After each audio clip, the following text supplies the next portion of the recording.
வணக்கம். சுவாரஸ்யமான வாழ்க்கை மற்றும் கெரியர்ஸ் குறித்த தலைப்புகளிலே உங்களோடு பகிர்ந்து கொள்வதிலே மற்ற மகிழ்ச்சி. அது உங்களுக்கு பிடித்தமான விஷயமா இருந்தால் உறுதியாக அந்த சேனலுக்கு சப்ஸ்கிரைப் பண்ணுங்கள். இர்ரீப்ளேசபிள் ஸ்கில்ஸ் அப்படிங்கிற ஒரு தலைப்பை பற்றி ஒரு கண்ணோட்டத்தை பற்றி பார்க்க போகிறோம். இதுவரைக்கும் இந்த வேர்டு அதிகமாக நம்ம கேட்டிருக்கிறதுக்கு வாய்ப்பு இல்லை என்று சொன்னாலும் கூட இனி வரும் காலங்களிலே இந்த விஷயம்தான் வில் ரூல் த ரூஸ்ட் ஆங்கிலத்திலே சொல்லாது. அதாவது இனி நாம் பணியிடங்களில் ஆகட்டும், இல்லை தனிப்பட்ட தொழிலாகட்டும், இல்லை நம்முடைய படிப்பு சம்பந்தப்பட்ட விஷயங்களாகட்டும், இதிலெல்லாம் முன்னேறுவதற்கு, பிரகாசிப்பதற்கு, டு ஹேவ் பிரைட் கெரியர். அந்த கெரியர் எந்த ஸ்டேஜில் கூட இருக்கலாம். கிராஜுவேஷன்ல இருந்து ரிட்டையர் ஆகிற வரைக்கும். கவர்மெண்ட் செக்டராக இருந்தால் 58 அல்லது 60 வயது, ப்ரைவேட் செக்டராக இன்னும் சிறிது ஆண்டு ஜாஸ்தி ஆகலாம். அந்த என்டையர் 3-4 10 டீகேட்ஸ் அதில் இனி சர்வைவல் அல்லது நாம் வெற்றி பெற வேண்டும், பிரகாசிக்க வேண்டும், நம்முடைய கெரியர் நன்றாக இருக்க வேண்டும், வாழ்க்கை நன்றாக இருக்க வேண்டும் என்று சொன்னால் நாம் வளர்த்துக்க வேண்டிய தெரிந்து கொள்ள வேண்டிய ஒரே விஷயம் இந்த இர்ரீப்ளேசபிள் ஸ்கில்ஸ் தான். இர்ரீப்ளேசபிள் ஸ்கில்ஸ் என்று சொன்னால் என்ன அப்படிங்கிறது வேகமாக பார்த்து விடுவோம். ரொம்ப சிம்பிளான விஷயம். நம்மிடம் உள்ள பிறரால் செய்ய முடியாத விஷயங்கள், அது நம்முடைய கல்வி விஷயங்களாக இருக்கலாம், வேலை சம்பந்தப்பட்ட விஷயங்களாக இருக்கலாம், சின்ன சின்ன வேலைகளாக இருக்கலாம், இல்லை பெரிய திறமைகளாக இருக்கலாம். அதாவது சாஃப்ட்வேரில் இருக்கவங்க கோடிங் பண்ணுவாங்க. அந்த கோடிங்கில் என்ன மாதிரி வேகமாக கோடு எழுத முடியாது. அந்த மார்க்கெட்டிங்கில் இருந்தனாக்க என்ன மாதிரி க்ரியேட்டிவாக யாரும் யோசிப்பது மிக மிக கடினம். என்னதான் ஆர்டிஃபிஷியல் இன்டெலிஜென்ஸ் வந்தாலும் என்னுடைய திறமைகள் என்னிடம் இருக்கும் விஷயங்களை ஆர்டிஃபிஷியல் இன்டெலிஜென்ஸாலே கூட செய்ய முடியாது என்று சொல்லக்கூடிய அளவுக்கு நம்மிடம் திறமைகள் இருக்க வேண்டும் அப்படிங்கிறது இதில் முக்கியமான விஷயம். அதைத்தான் இர்ரீப்ளேசபிள் ஸ்கில்ஸ் என்று சொல்லுகிறோம். ஆக 2 விஷயம். இந்த இர்ரீப்ளேசபிள் ஸ்கில்ஸ் 2 பேர்னாலையும் ரீப்ளேஸ் பண்ண முடியாது. ஒன்று மனிதர்களால், அதாவது நம்முடைய பியர்ஸ், நம்முடைய சக தொழிலாளிகள், அல்லது நம்முடைய குறிப்பிட்ட வேலையிடத்திலே இருக்கும் நண்பர்கள், நம்ம பாஸாக கூட இருக்கலாம், நம்முடைய சுப்பீரியராக கூட இருக்கலாம். அவங்களால கூட இந்த யூனிக்கான விஷயங்களை, தனித்தன்மை வாய்ந்த விஷயங்களை செய்ய முடியாது அப்படிங்கிறது ஒன்று. இன்னொன்று இப்பொழுது எல்லோருமே பேசக்கூடிய ஒரு விஷயம் ஆர்டிஃபிஷியல் இன்டெலிஜென்ஸ். எல்லா இடத்துலையும் ஆர்டிஃபிஷியல் இன்டெலிஜென்ஸ் வந்துருச்சு. இன்னும் ஒரு அடுத்த 5 ஆண்டுகள் ஆர்டிஃபிஷியல் இன்டெலிஜென்ஸ் இல்லாத இடமே இல்லை என்று ஆகிவிடும். உதாரணத்திற்கு நீங்கள் இப்போ ஒரு சாதாரண மொபைல் ஃபோனில் டெஸ்க்டாப் யூஸ் பண்ணினாலே உங்களுக்கு அந்த ஆர்டிஃபிஷியல் இன்டெலிஜென்ஸ் டூல்ஸ் எவ்வளவோ இருக்குன்னு தெரியும். முன்னாடியெல்லாம் மணிக்கணக்காக நம்ம செய்துக்கிட்டு இருக்கிற வேலைகள், குறிப்பாக இன்டர்நெட்ல தேடி விஷயங்களை எடுப்பது, கேள்விகளுக்கு விடை கண்டுபிடிப்பது, ஒரு ப்ரெசன்டேஷன் பண்ணுறது, பவர் பாயிண்ட் ப்ரெசன்டேஷன் பண்ணுறது, இந்த மாதிரி பலவிதமான வேலைகள், ஒரு சில சிம்பிள் வேலைகள், ஒரு சில காம்ப்ளெக்ஸ் வேலைகள், இந்த வேலைகள்லாம் இன்னைக்கு ஆர்டிஃபிஷியல் இன்டெலிஜென்ஸ் செய்ய ஆரம்பித்தது. அந்த மாதிரி வேலைகளை செய்து கொண்டு இருப்பவர்களுக்கு மிகப்பெரிய ஒரு சவால் இனி வரும் காலங்கள் இருக்கும் அப்படிங்கிறது சந்தேகமே கிடையாது. உதாரணத்திற்கு நான் ஒரு எழுத்தாளர், ஒரு பகுதி நேர எழுத்தாளர், பார்ட் டைம் ரைட்டர். நிறைய எழுதுறதுல எனக்கு ஒரு பேஷன் இருக்கு, என்னோட திறமை இருக்கு. ஆனால் அதற்கான பிஸ்னஸ் ஆப்பர்ச்சுனிட்டிஸ் முன்ன இருந்த அளவுக்கு இப்போ இல்லைங்கிறது தான் யதார்த்தம். ஏனென்று சொன்னால், உதாரணத்திற்கு ஒரு சின்ன எக்ஸாம்பிள் சொல்கிறேன். நான் ஒரு 5000 வார்த்தைகளை எழுதி 5000 வார்த்தைகள் கொண்ட ஒரு ஆர்டிக்கிளை எழுதுவதற்கு உதாரணத்திற்கு ஒரு 3000-4000 ரூபாய் சார்ஜ் பண்ணுறேன்னு வச்சுக்கோங்களேன். அந்த விஷயத்தை எனக்கு கொடுத்துட்டு இருந்த கிளையண்ட், எனக்கு பிஸ்னஸ் கொடுத்துட்டு இருந்த கிளையண்ட் சுலபமாக அவனுடைய ஏஐ டூல்ஸில் பண்ண முடியும். என்கிட்ட கொடுத்து நான் ஒரு 2 நாள் 3 நாள் எடுத்து அதை திருப்பி அவங்களுக்கு கொடுத்து அதை கரெக்ஷன்ஸ் பண்ணி பேக் அண்ட் ஃபோர்த் போயிட்டு வந்துட்டு இருக்கும். இவ்வளவுமே he can just wipe it off using AI tools. இது ஒரு உதாரணம். அதாவது எப்படி ரைட்டிங் அப்படிங்கிற ஒரு துறை, எழுத்து சம்பந்தப்பட்ட விஷயங்கள் எப்படி ஏஐ மாற்றி இருக்கிறது அப்படிங்கிறதுக்கு உதாரணம். இந்த மாதிரி ஒவ்வொரு துறையிலுமே உதாரணங்கள் நிறைய இருக்கும். அது உங்கள் துறையில் ஏஐடைய தாக்கம் எப்படி இருக்குங்கிறத உறுதியாக நீங்கள் பிறரிடம் பேசி, இன்டர்நெட்டில் ரிசர்ச் பண்ணி, உங்களுடைய பணியிடம் எப்படி மாறுகிறது, உங்களுடைய திறமைகளுக்கு என்னென்ன சவால்கள் வருகிறது, இந்த மாதிரி விஷயங்களை நீங்கள் கான்ஸ்டண்ட்டாக நீங்கள் தேடி போய் தெரிஞ்சுக்கிட்டீங்கன்னாக்க அப்போ உறுதியாக இந்த இர்ரீப்ளேசபிள் ஸ்கில்ஸை வளர்த்துக்க வேண்டிய ஒரு கட்டாயத்துக்கு நம்ம தள்ளப்படுவோம். அது ஆல்சோ நம்முடைய திறமைகள் என்ன அப்படிங்கிறத அறிந்து கொள்வதற்கு ஒரு பெரிய ஒரு சந்தர்ப்பமாக நம்ம அமைக்கும். அதாவது ஒவ்வொரு வாழ்க்கையில சவால்கள் வரும்போது தான் நாமெல்லாம் வளருவோம் அப்படிங்கிறதுல எந்த சந்தேகமே கிடையாது. வாழ்க்கை வந்து ஒரு ஏல இருந்து பி வரைக்கும் போகக்கூடிய ஒரு நேர்கோடு அப்படி கிடையவே கிடையாது. அப்படி நமக்கு சொல்லி கொடுத்திருந்தால் அது தவறு அப்படிங்கிறதா உண்மை. வாழ்க்கை அப்படிங்கிறது ஏராளமான நெளிவு சுழிவுகள், ஏராளமான ஏற்ற இறக்கங்கள், அதல பாதாளத்துல வீழ்ந்தவங்க வந்து மறுபடியும் ஜெயிக்கிறதுக்கான முயற்சிகளை கைவிடுறதே கிடையாது, அது யாராக இருந்தாலும் சரி.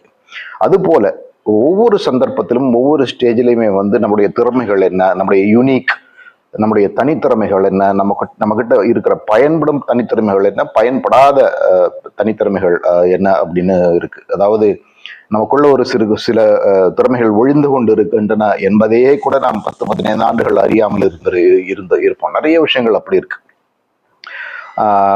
ஒருவருக்கு வந்து பயங்கர கிரியேட்டிவிட்டி இருக்கும், அந்த அழகா வந்து கிரியேட்டிவா யோசிக்க முடியும், விளம்பரங்களுக்கு வந்து ஸ்லோகன் எழுதுவது போன்ற விஷயங்களை வந்து பயங்கர கிரியேட்டிவா யோசிக்க முடியும். ஆனா அதற்கான வாய்ப்பே அவருக்கு வரவில்லை, அவர்கிட்ட அந்த திறமை இருக்கிறது வெளிப்படவில்லை. ஆனால் ஒரு குறிப்பிட்ட கட்டத்திலே வந்து அவருக்கு சவால்கள் வரும்பொழுது, இல்ல என்கிட்ட இருக்கிற திறமைகள், இப்போதைய திறமைகள் பயன்படல, புதிய திறமைகளை நான் வெளிக்கொற வேண்டும் அப்படின்றது when he is under pressure, உறுதியாக வந்து அந்த திறமைகள் வந்துவிடும். அதுதான் காலத்தின் கட்டாயம். ஆக இது போன்று அந்த மைல் ஸ்டோன்ஸ் சொல்லுவோம், நம்முடைய கெரியர் மைல் ஸ்டோன்ஸ். நம்ம கல்லூரி படிப்பு காலத்திலிருந்து கிராஜுவேட் ஆகி, போஸ்ட் கிராஜுவேட் ஆகி வேலைக்கு சேருவது, ஃப்ரெஷராக வந்து கேம்பஸ்ல இருந்து வேலைக்கு சேருவது, அங்கிருந்து மெல்ல மெல்ல மெல்ல கம்பெனி டு கம்பெனி மாறிட்டே இருக்கிறது பிரைவேட் செக்டர்ல அப்படின்னாக்க, ஒவ்வொரு மைல் ஸ்டோன்லையுமே வந்து நம்முடைய இர்ரீப்ளேசபிள் ஸ்கில்ஸ் என்ன, இந்த இர்ரீப்ளேசபிள் ஸ்கில்லை வளர்த்துக்கிறோமா அப்படிங்கிற ஒரு வினாக்களுக்கு நம்ம விடை தேட வேண்டிய ஒரு கட்டாயத்திற்கு நாம் தள்ளப்பட்டிருக்கிறோம் இன்றைக்கு. அதான் நான் சொன்னது, காம்படிட்டிவ்,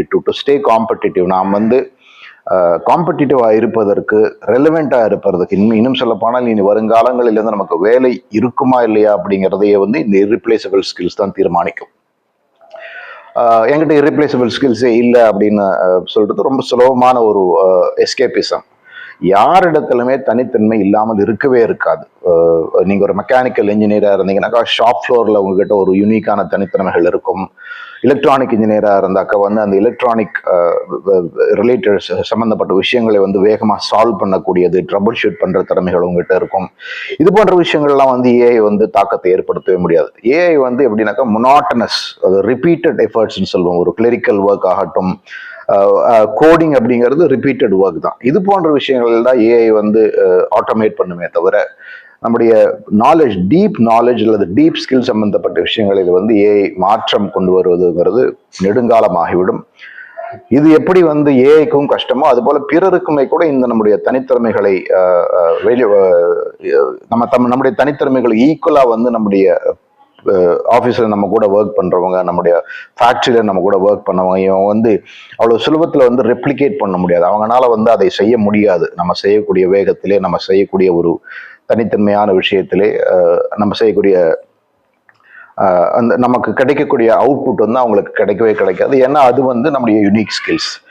இது போன்ற விஷயங்களை வளர்த்து கொண்டால்தான் இனி வரும் காலங்களில் நமக்கு எதிர்காலம் அப்படிங்கிறது தான் இந்த காணொலியோட gist. Grow your irreplaceable skills, work on finding out your irreplaceable skills. உங்க irreplaceable skills என்னன்னு தெரிஞ்சுக்கிறதுக்கு ஒரு ஆண்டு கூட நீங்க கஷ்டப்படலாம், தவறே கிடையாது.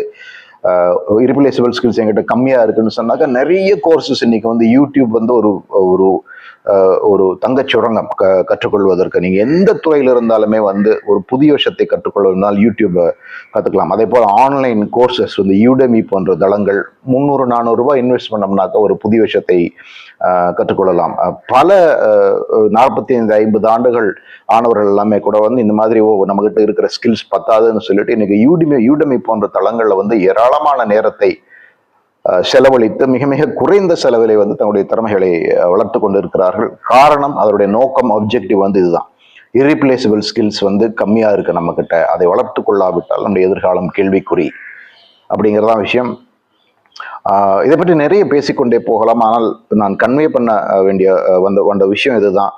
உங்களுடைய இர்ரீப்ளேசபிள் ஸ்கில்ஸ் என்னன்னு கண்டுபிடிங்க. அது இல்லை என்றால் வளர்த்து கொள்ளுங்கள். அது இருந்தால் அதை மெருகுபடுத்துங்கள். மேலும் மேலும் வந்து உங்ககிட்ட அந்த முதல்ல சர்க்கிள் ஆஃப் காம்படிஷன் சொல்றதா, நம்முடைய திறமைகள் அப்படிங்கிறது ஒரு பெரிய பந்து. அந்த பந்து வந்து எவ்வளவு பெருசா இருக்கு அதை பொறுத்துதான் நம்முடைய வாழ்க்கையின் வெற்றி, நம்முடைய பணம் சம்பாதித்தும் திறமை, நம்ம எந்த அளவுக்கு ஃபைனான்ஷியலாக கூட வாழ்க்கையில் வெற்றி பெறும். அதுக்கெல்லாம் வந்து அந்த சர்க்கிள் ஆஃப் காம்பிடன்ஸ் ரொம்ப இம்பார்ட்டன்ட் அப்படின்னு நம்ம பார்த்துருக்கோம்.